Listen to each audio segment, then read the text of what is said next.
Assalamualaikum dan salam sejahtera. Ini agenda Awani dan untuk malam ini kita memberikan tumpuan kepada salah satu pesta demokrasi yang sedang berlangsung dalam pemilihan Parti Keadilan Rakyat pada tahun ini, iaitu pemilihan yang dianggap sebagai suatu pertembungan yang sangat menarik bagi pemerhati politik khususnya, tetapi apakah maknanya kepada amalan demokrasi dalam negara, khususnya amalan demokrasi dalam parti-parti politik dalam negara, khususnya bagi sebuah parti politik yang mengangkat agenda reformasi. Dan untuk menyentuh lebih lanjut berkenaan dengan pemilihan kali ini, kita bersama dengan dua orang tetamu dalam talian, Profesor Madya Dr. Hamdan Saleh, Timbalan Naib Chancellor Universiti Selangor, dan Tuan Hisamuddin Bakar, Pengarah Eksekutif Ilham Center di talian ketika ini. Mungkin saya dapatkan dahulu pandangan daripada Doktor. Pastinya pertemuan kali ini tertumpu kepada pemilihan timbalan presiden, dua calon yang sudah pun menawarkan diri dalam pemilihan kali ini, dan ada dua naratif yang berbeza yang dibawa oleh penyokong kedua-dua kem ini. Jadi persoalan pertama yang kita bangkitkan di waktu ini ialah, adakah pemilihan keadilan tahun 2025 akan menyaksikan pertemuan di antara reformis tulen dan juga reformis lebih muda, dan ataupun ada kem-kem lain yang harus kita berikan tumpuan yang ingin suara ini disampaikan melalui dua pencalonan nama-nama besar dalam Parti Keadilan Rakyat ini, Doktor? Baik, kalau kita lihat pertemuan kali ini, dia agak berbeza berbanding dengan sejarah pemilihan keadilan ataupun daripada zaman PKN dan juga kemudiannya bergabung pencantuman dengan PRM dan sebagainya. Kerana kita melihat begini, mungkin pertembungan ini adalah satu kem yang lebih kurang sama, iaitu reformis tulen berbanding dengan apa yang berlaku sebelum ini. Contohnya ketika pertembungan 2022 dan juga pertembungan 2010 yang agak panas. Dan isu ini juga apabila kita lihat dua kumpulan ini, satu bergelar hiruk, satu lagi bergelar damai, dan tentunya kelompok-kelompok reformis tulen ini kalau kita lihat tentunya ada di sebaliknya. Dia bukan semata, bagi saya bukan semata-mata datang dari sudut pandang organik, tetapi bagaimana kita melihat sentimen reformis tulen itu. Kedua-duanya datang, kalau kita lihat, datang daripada segmen dulunya, segmen yang sama, iaitu segmen asal. Malah ketiga-tiga sebelum ini pun Datuk Seri Saifuddin juga datang daripada kelompok yang sama. Jadi kita perlu melihat beberapa aspek. Pertamanya tentunya daripada perjalanan sebuah parti politik yang lebih kurang muda, 25 tahun lebih kurang lebih, yang tentunya sudah lengkap pusingan pertamanya daripada sebuah parti yang bermula dengan gerak adil dan kemudiannya menjadi PKN dan akhirnya menubuhkan kerajaan Selangor, dan bersama dengan pakatan lain dan juga perpaduan menubuhkan kerajaan 2018 dan kemudiannya lengkap 2022. Yang keduanya, kita juga perlu melihat juga sentimen kesan-kesan sebelum ini. Adakah proses pasca Sheraton telah benar-benar pulih, bagi contoh. Ini juga satu manifestasi yang menarik, dinamik yang juga perlu kita lihat. Adakah dalaman itu benar-benar menyelesaikan isu ini? Adakah ada dialog dan sebagainya menyelesaikan isu pasca Sheraton yang sebenarnya menjadi satu, bagi saya, satu penanda aras bagaimana untuk mengelakkan konflik. Dan yang ketiganya, kita juga harus melihat bagaimana apa yang berlaku pasca cabang baru ni, pemilihan cabang. Apabila ialah banyak elemen kata-kata mengatakan tak ada kepala lah, tangan gaib dan sebagainya. Tapi kita perlu lihat dinamik sekarang. Ahli-ahli keadilan sudah bukan lagi yang muda-muda ni, sudah menjadi, ini bukan anak-anak muda yang bertanding ni, dan mereka ni memanglah walaupun digelar puteri reformis, sebenarnya mereka adalah yang sudah cukup matang, dah usia menjangkau 50-an. Dan aspirasi pasca cabang ini akan menjadi penentu, bukan saja bagi saya, bukan saja di peringkat timbalan, tetapi juga naib, dan kemudiannya kepada siapa yang akan menang dalam peringkat majlis pimpinan tertinggi. Dan ini tentunya akan menjadi asas kepada parti ini untuk bersedia berhadapan dengan pilihan raya akan datang, pilihan raya umum terutama. Doktor menyebut beberapa perkara seperti tadi, soal pilihan raya, tentang soal dinamika parti, dan juga sama ada parti ini Doktor sifatkan sebagai sudah matang, cukup satu pusingan dalam tempoh 25 tahun. Tapi ada soalan susulan selepas itu. Tapi saya nak beri ruang dahulu di awal ini kepada Tuan Hisamuddin Bakar untuk memberikan kenyataan awal berkenaan dengan pemilihan kali ini. Bukan sahaja melihat daripada sosok mereka yang bertanding, tetapi juga tentang soal pertembungan idea di antara kem yang disifatkan sebagai kem yang idealis untuk melaksanakan agenda dan reformasi, dan kem yang lebih bersifat pragmatis dan juga bersifat realis untuk memastikan bahawa kuasa yang dipegang oleh keadilan ketika ini dapat diteruskan untuk pastikan agenda parti itu dapat dibawa ke dalam kabinet dan juga kerajaan dengan cara yang lebih baik dan lebih sempurna. Dalam hal itu, berkenaan dengan pertembungan dua kamp dengan idea yang berbeza ini, apa pandangan Tuan Isom? Terima kasih kepada Jenderal Wani. Seterusnya, jika kita lihat bahawa sebenarnya perjuangan keadilan pada ramai-ramai yang ditemu buah, sebenarnya kemuncak mereka adalah ingin melihat keadilan ini berada di puncak kuasa, meletakkan Datuk Seri Anwar sebagai Perdana Menteri sebenarnya sudah pun tercapai. Tetapi wacana yang berlaku pasca pemilihan selepas berlakunya keadilan berada dalam kerajaan ialah bagaimana penyertaan struktur pentadbiran ataupun struktur politik ini berada dalam pentadbiran kerajaan. Bagaimana keadilan ataupun mereka yang berada dalam parti sekarang ini membentuk dasar polisi dan juga mengisi kemenangan. Jadi sudah tentu cabarannya sudah berbeza dengan generasi awal, generasi reformis yang mungkin asakannya itu lebih kepada ingin meletakkan parti itu di puncak kuasa. Tetapi selepas keadilan berada di puncak kuasa sekarang ini, meniti untuk memastikan keadilan itu terus menjadi kerajaan. Ini adalah baru kerajaan penggal pertama, sudah tentu dalam tempoh 5 tahun ini tidak cukup untuk mengisi semua agenda reformasi yang dibawa, dan kesinambungan itu perlu diletakkan kepada penggal kedua, ingin meletakkan Datuk Seri Anwar Ibrahim sebagai Perdana Menteri kali kedua. Jadi apa yang berlaku di dalam pemilihan kali ini ialah sebenarnya mencari gandingan terbaik, mencari set kepimpinan yang terbaik yang boleh merealisasikan agenda yang ingin dibawa.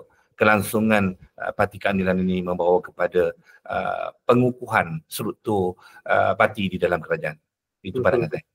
Ya, itu antara persoalan dan juga perbincangan umum yang berbangkit ketika ini berkenaan dengan soal kita berada di landasan yang betul dan tulen terhadap agenda reformasi. Pada masa yang sama adalah untuk kita ada sedikit concession dengan parti-parti gabungan dalam kerajaan perpaduan untuk pastikan bahawa penyertaan keadilan dalam Pakatan Harapan dan juga kerajaan perpaduan itu tidak mengguris terlalu banyak antara parti-parti lain yang sebelum ini merupakan musuh tradisi keadilan secara khusus. Tuan Isom, dalam hal itu bagaimana kita nak melihat di antara pertembungan yang berlaku ketika ini di antara dua calon besar timbalan presiden, calon timbalan presiden dan juga kem-kem yang ada dalam pemilihan kali ini? Adakah pertembungan itu real dan pertembungan itu sihat? Saya masih lagi melihat pertembungan ini adalah pertembungan sihat di antara dua tokoh, iaitu Datuk Seri Rafizi Ramli dan juga Saudari Nurul Izzah Anwar, yang menawarkan pandang sisi yang mungkin ada masing-masing ada forte dan kelebihan masing-masing yang diangkat untuk seluruh ahli keadilan menilai. Sebagai contoh, kalau kita lihat bagi penyandang Datuk Seri Rafizi Ramli, kita tahu di belakangnya adalah Invoke. Pergerakannya ialah berlandaskan data. Semalam pun dalam sesi bersama dengan anggota di Seremban, beliau memaparkan analisis dan juga data bagaimana keadilan perlu bergerak dan mengorak langkah ke depan. Manakala Nurul Izzah mengambil pendekatan bahawa membawa elemen penyatu, bagaimana perlu diharmonikan semua gandingan di dalam anggota parti. Dan kita tahu sebenarnya kalau siapa yang melihat dua sosok tubuh ini, Nurul Izzah juga tidak ramai yang tidak tahu bahawa sebenarnya dalam perundingan kursi dan juga perundingan meletakkan calon, sebenarnya antara belakang tabirnya dimainkan oleh peranan oleh Saudari Nurul Izzah. Jadi elemen ini adalah elemen yang bagi saya melengkapi, masing-masing ada kelebihan, dan apa yang dipaparkan, hujah-hujah dan sebagainya ketika membuat roadshow bersama dengan anggota parti ini, mereka akan menampilkan sisi-sisi yang boleh dinilai oleh parti, oleh anggota parti untuk melihat gandingan manakah yang akan menjadi pelengkap kepada kepimpinan Datuk Seri Anwar Ibrahim di tampuk Presiden Parti dan juga selengkapnya membawa kepada keseluruhan keluarga besar Parti Keadilan mendepani PRU ke-16 nanti. Sebelum kita menyentuh berkenaan Datuk Seri Anwar Ibrahim sebagai Presiden Keadilan, saya nak kembali kepada Dr. Hamdan berkenaan dengan langkah Sheraton. Selepas daripada langkah Sheraton dan khususnya ketika itu pemilihan keadilan yang menyaksikan bahawa disebut sebagai pembersihan mereka-mereka yang ingin meninggalkan keadilan telah pun meninggalkan, dan ketika itu dianggap sebagai keadilan, sebuah keadilan yang baharu. Tetapi dalam pemilihan kali ini, adakah soal istilah kartel itu masih wujud? Adakah ada neo kartel ataupun ada istilah pertemuan-pertemuan baharu dalam pemilihan kali ini yang harus kita berikan tumpuan juga, Dr. Hamdan? Baik, terima kasih soalan yang cukup menarik itu. Yang pertama, cuba kita lihat kembali yang kita sorot beberapa kali pemilihan keadilan, yang tentunya yang terakhirnya tentunya berlakunya isu Sheraton juga berkait rapat dengan isu berkaitan pemilihan sebelum itu. Dan juga begitu juga, ini bukan kali pertama kalau nak ditermakan sebagai pembersihan tu. Sebelum ini turut berlaku. Dia telah berlaku beberapa kali di peringkat-peringkat awalnya, pengukuhan dan pembersihan dan sebagainya. Dan ini adalah satu proses yang cukup unik dalam sebuah parti semuda itu. Tetapi apabila kita lihat, itu saya maksudkan tadi, apabila kita lihat daripada pertembungan kali ini, saya sangat setuju dengan pandangan Tuan Hishamuddin bahawa kita dia bukan lagi pertandingan yang macam tu, yang menang-menang semua, yang kalah-kalah semua sebelum ini. Itu pernah berlaku. Yang ini bukan kali pertama berlaku sebelum ini, 2022 sebelum Sheraton dan sebagainya. Tetapi apabila kita lihat pertembungan ini adalah pertempuran daripada grup yang sama, yang ada kekuatan yang pelbagai. Sebagai contoh yang disebut tadi, bahawa berapa pentingnya data ini ada kaitan dengan untuk transisi sebuah parti politik daripada pembangkang oposisi kepada menjadi kerajaan, tentunya berkait rapat dengan persepsi rakyat. Lebih mudah menjadi pembangkang atau oposisi berbanding menjadi pembuat dasar, pengubah dasar dan sebagainya. Yang keduanya, bagaimana nak balance ataupun mengimbangkan isu akar umbi, kumpulan-kumpulan ini dan sebagainya. Dan juga isu masa depan yang berkaitan dengan walaupun Parti Keadilan berpaksikan asas yang adanya ideologi dan sebagainya, tetapi saya melihat parti ini masih lagi terikat dengan pengikatnya, iaitu Datuk Seri Anwar Ibrahim. Jadi dalam keadaan hari ini, pasca Sheraton, saya sudah ada proses ni, generasi-generasi yang baru ni, regenerasi keadilan berlaku selepas pasca Sheraton. Dan kumpulan yang ada sekarang ni, kalau kita lihat tidaklah seperti kumpulan-kumpulan sebelum ini, terutama kumpulan pasca dalam ketika berlaku Sheraton. Dan ini tentunya akan menjadi pengukuhan, dan saya tidak nampak buat masa ini pemilihan kali ini akan memberi kesan yang besar dari sudut pemecahannya dan sebagainya, kerana kumpulannya, kelompoknya sama. Cuma bagaimana untuk melihat bahawa keadilan perlu belajar daripada masa silam untuk mengelak bahawa perpecahan pasti berlaku setiap kali berlaku pemilihan. Tapi kali ini juga agak unik kerana kaedah pemilihan keadilan kali ini pada hujung Mei ni, 23-24 Mei ni, tidak seperti sebelum ini. Dia perubahan-perubahan ini juga akan menjadi paksi kepada siapa yang akan dibawa dalam pimpinan parti, terutama di MPP dan anak presiden, kerana kali ini berpaksikan yang akan menentukan sekitar 30,000 ahli. Dan ini akan menjadi juga penentu, betul saya maksudkan tadi, apabila keputusan selepas berlaku di peringkat cabang, ketua cabangnya lain, pimpinannya cabangnya lain, bukan semua, tapi dia akan beri kesan dan sebagainya. Tapi untuk melihat, mengkaitkan bahawa kumpulan ini sama seperti ini, seperti sebelum ini, saya rasa ini sudah sampai pemilihan telah berlaku dan paksi asasnya telah intact kembali. Dan ditambah pula bahawa keadilan kini berada dalam kerajaan, dan ini lebih menenangkan. Dan ini juga satu faktor yang menarik berbanding ketika selepas 2018 Pilihan Raya Umum yang memecahkan keadilan. Tapi itu bukan perkara yang luar biasa bagi keadilan untuk berpecah sedemikian rupa. Tapi kali ini saya rasa kumpulan yang ada telah intact, telah kukuh. Cuma perbezaan dalam peringkat pemilihan ni tidak akan memberi kesan yang besar kepada keutuhan keadilan, kerana mereka dalam puncak kuasa. Cuma bagaimana mereka sedar untuk melihat kepada asas yang dibentangkan semalam, sebagai contoh Saudara Rafizi, persepsinya, anak mudanya dan sebagainya. Dr. Hamdan, berkenaan dengan hal itu, kalau kita boleh, saya harus berlaku adil kerana kenyataan dan juga laporan yang kita buat di media arus perdana, hanya ada kenyataan daripada Datuk Seri Rafizi Ramli. Antara lain, sebab Doktor nyatakan bahawa dalam pemilihan kali ini bukan menang semua, dapat semua. It's not zero sum game. Ini antara kelompok yang sama yang berentak untuk mendapatkan satu posisi yang terbatas. Tetapi sebahagian pada kenyataan Datuk Seri Rafizi Ramli ialah sekiranya beliau tidak menang, dia akan meletakkan jawatan. Beliau memberikan kritikan terhadap soal pemilihan itu sehingga menyebabkan berlaku seperti yang nyatakan tadi bahawa ketuanya lain, ahli jawatan kuasanya itu lain, itu menyebabkan sedikit kerunsingan dalam soal perjalanan pentadbiran parti. Soal itu masih lagi berbangkit dan dibangkitkan oleh calon Timbalan Presiden sendiri, Dr. Hamdan. Itu seolah-olah ada ironi di antara kenyataan doktor bahawa ini bukan zero sum game, tetapi kenyataan Datuk Seri Rafizi seolah-olah itu kehendaknya. Kalau dia menang, dia nak menang semua. Kabinet dia, parti juga dia, untuk pastikan agenda itu dapat dilaksanakan. Tak boleh, dia bukan ahli parti, dia bukan pimpinan parti, tapi dia berada dalam kabinet dan Timbalan Presiden untuk orang lain. Apa komen Dr. Hamdan? Saya rasa isu ini pernah berlaku ketika pertumbungan, saya rasa tak silap saya, pertumbungan bersama dengan Allahyarham Tan Sri Khalid bagi contoh.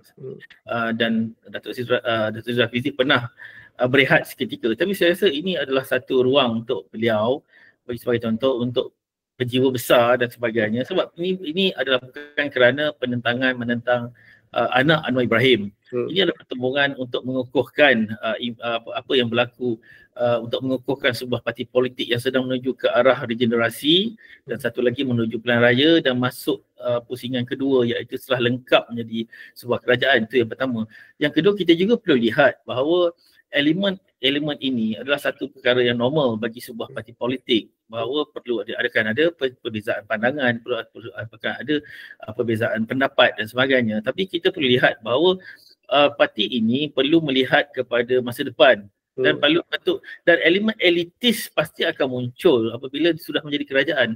Apabila kita lihat pilihan raya ke-15 bagi contoh, pasca pilihan raya ke-15 menyaksikan juga kemunculan praksi baru dalam keadilan ni, teknokrat dan sebagainya. Saya pernah sebut ketika 2008 contoh, dulu tak ada kereta-kereta besar di pejabat keadilan. Sekarang selepas bekerjaan di Selangor sudah muncul teknokrat. Dan ini sebenarnya satu elemen besar yang perlu diangkat, dan yang mana perbezaan-perbezaan ini perlu dilihat dari sudut pandang yang lebih besar. Bagaimana parti ini mengangkat semua aspek, bukan sekadar daripada golongan itu tertentu. Dan juga kita boleh lihat apa yang berlaku di cabang seperti yang saya sebut itu adalah bagi saya bagaimana mereka yang tidak dikenali di peringkat arus perdana mampu menang. Sebagai contoh, kemenangan Afin Shauki bukan sekadar beliau seorang pelawak, sebagai contoh, beliau adalah aktivis dan sebagainya, dan ini sepatutnya ruang diberi kepada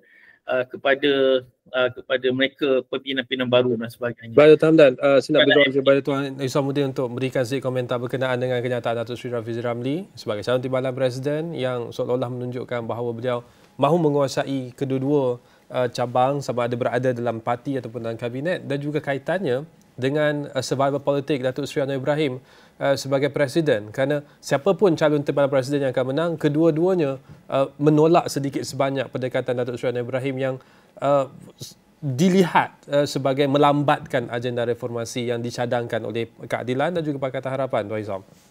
Baik, saya melihat kenyataan daripada Datuk Seri Rafizi Ramli sebenarnya mengkritik soal dalaman parti sendiri dengan mendedahkan kepincangan pemilihan secara terbuka, menyatakan bahawa ini adalah ketidakpuasan kem beliau terhadap bagaimana Dr. Zaliha mengendalikan jawatan kuasa pemilihan parti. Selain pada itu, bagi saya terdapat elemen-elemen yang kritikan terbuka. Pada hemat saya sebenarnya kalau kita lihat Saudara Rafizi mengkritik sebenarnya beliau berada dalam kerajaan sendiri dengan kelemahan-kelemahan yang berlaku, yang dikatakan bagaimana keadilan perlu menguruskan sentimen pengundi Melayu dan sebagainya. Jadi beliau berada dalam kabinet. Jadi semua ini sebenarnya akan dinilai oleh parti, dan elemen-elemen sebegini sewajarnya diuruskan secara dalaman. Memberikan ultimatum kepada Presiden adalah satu tindakan yang bagi saya kurang cermat berhubung dengan bagaimana beliau ingin selepas ini meletakkan jawatan, sebab perkara ini melibatkan budi bicara Perdana Menteri. Seharusnya perkara itu dirunding secara dalaman. Sama ada menang ataupun kalah, sepatutnya perkara itu berlaku perundingan bersama dengan Presiden dan juga Perdana Menteri. Jadi elemen-elemen yang memberikan ultimatum sebegini sewajarnya perlu dielakkan untuk membawa ataupun mengheret pertemuan ini kepada garis yang lebih kasar. Jadi sepatutnya itu diberikan sedikit perhatian bahawa sebarang kenyataan ini mungkin boleh mengguris dan juga memberikan kesan dan impak kepada anggota parti di peringkat bawahan. Itu komen saya. Tetapi Tuan Hisam, itulah dia antara perkara yang banyak disuarakan di kalangan mereka yang memerhatikan pemilihan keadilan sejak daripada beberapa siri sebelum ini, iaitu seolah-olah keadilan ini tidak mempunyai disiplin untuk membicarakan tentang isu dalaman secara dalaman. Isu-isu dalaman itu dibincangkan secara terbuka untuk semua rakyat Malaysia melihat dan menilainya. Dalam hal itu, adakah itu satu yang sihat? Ini saya berbalik kepada persoalan di awal tadi berkenaan dengan proses pemilihan dan juga amalan demokrasi dan keadilan ini sebenarnya sihat untuk tujuan menyatupadukan bukan saja ahli tetapi juga untuk menenangkan rakyat Malaysia yang bergantung kepada kepimpinan keadilan yang berada dalam kerajaan ketika ini, Tuan Hisam. Untuk anggota parti bagi saya itu satu diskusi yang sihat, satu pendedahan meraihkan proses demokrasi. Tetapi kena ingat bahawa apabila dibuat siaran secara langsung, kebanyakan mereka yang bukan anggota parti berada dalam keadaan confused. Apa sebenarnya yang berlaku? Mereka tidak tahu sistem pemilihan di dalam parti keadilan. Tambahan pula dengan sistem sekarang ini bagi saya lagilah anggota parti pun menjadi keliru. Jadi elemen sebegini bagi saya nak menguruskan ini adalah melibatkan hujah di dalam parti, tetapi hujah itu disampaikan dalam medium yang lebih besar. Jadi kekeliruan itu sebenarnya memberikan limpahan kepada segmen yang sepatutnya tidak berlaku kepada keadilan yang akan menguruskan spektra yang lebih luas. Kekeliruan itu. Jadi ada baiknya dalam parti itu boleh dibincangkan dalam keluarga besar keadilan, tetapi untuk masyarakat terbanyak bagi saya agak kurang cocok dan juga sesuai. Ya. Dan terakhir mungkin kepada Dr. Hamdan berkenaan dengan pemilihan yang akan berlangsung pada hujung bulan ini, sangat rapat dengan sidang kemuncak ASEAN, dan saya tidak boleh menggambarkan bagaimana kerunsingan yang dirasai oleh Presiden parti yang menang tanpa bertanding ketika ini, Datuk Seri Ibrahim dan juga Perdana Menteri. Tapi Dr. Hamdan, akhirnya kalau kita boleh bersetuju bahawa idealisme reformasi itu masih hidup, perbezaannya adalah soal bagaimana ia dilaksanakan. Sehingga kita boleh bersetuju bahawa apa yang berlaku dalam pemilihan kali ini adalah sihat. Dan persoalan akhirnya adalah berkenaan dengan adakah kebingitan demokrasi dalam keadilan ini akan menjejaskan, akan berisiko kepada parti untuk mendapatkan semula keyakinan rakyat dalam PRU yang akan datang. Baik, okey. Memang benar idealisme itu masih hidup. Cuma dalam keadaan sekarang pengikatnya adalah Datuk Seri Anwar Ibrahim. Cuba bayangkan apa yang berlaku selepas ini. Sebab tu regenerasi parti ini perlu. Dan inilah satu platform apabila kita melihat proses pemilihan bukan saja timbalan, naib-naib dan juga pimpinan. Kerana walaupun ada semuanya kukuh, tetapi kepimpinan itu tanpa buat masa ini, tanpa kepimpinan Datuk Anwar Ibrahim tentunya ada masalah. Jadi pengikat itu masih ada. Bayangkan selepas ini, itu yang pertama. Yang keduanya, saya melihat tak semestinya suara riuh lantang itu mampu memenangkan. Sebab itu bila hiruk itu dilancarkan dan dibuat secara langsung, dia bukan semua orang faham dan dia akan memiliki persepsi berbanding yang kaedah damai yang kita lihat cuma petikan-petikan dan sebagainya. Dan sebenarnya itu yang perlu diimbangkan kerana persepsi itu. Sebab setiap kali pemilihan keadilan pasti akan ada persepsi. Sebelum ini kursi terbang, bantahan dan sebagainya, dan ini yang perlu ditangani dengan baik. Tetapi masa yang sama saya melihat juga inilah peluang sebenarnya pemilihan ini untuk melihat bagaimana MK dan wanita kembali jadi jentera itu. Ideologinya, menambah ahlinya, mengangkat reformasi dan sebagainya. Ini peluang-peluang ini jarang berlaku. Ditambah pula apabila masih dalam kuasa. Dan ini adalah aspek utama persepsi rakyat dan juga perlu ditangani bersama dengan isu akad umbi. Akad umbi telah memberi isyarat jelas ketika pemilihan cabang. Dan isu masa depan keadilan juga bergantung. Ideologi sahaja tidak cukup tanpa satu pasukan yang mampu sederap dengan presidennya, iaitu Datuk Seri Anwar Ibrahim itu sendiri. Baik, terima kasih kita ucapkan kepada kedua-duanya, kepada Timbalan Naib Chancellor Universiti Selangor Profesor Madya Dr. Hamdan Saleh dan juga Pegawai Eksekutif Ilham Center Tuan Hishamuddin Bakar berkongsi perspektif berkenaan dengan pemilihan keadilan 2025 yang kita harus nyatakan bahawa ia satu pemilihan yang sangat bingit, tapi kita meletakkan keyakinan kepada analisis dan pemerhatian kedua-dua tamu kita sebentar tadi berkenaan dengan bagaimanakah kita sebagai orang awam yang berada di luar parti untuk menyikapi apa yang dibahas dan dibincangkan apa yang berlaku dalam pemilihan kali ini. Itu sahaja kupasan kita untuk agenda awalnya malam ini. Saya Irfan Faruqi. Salam hormat. kasih.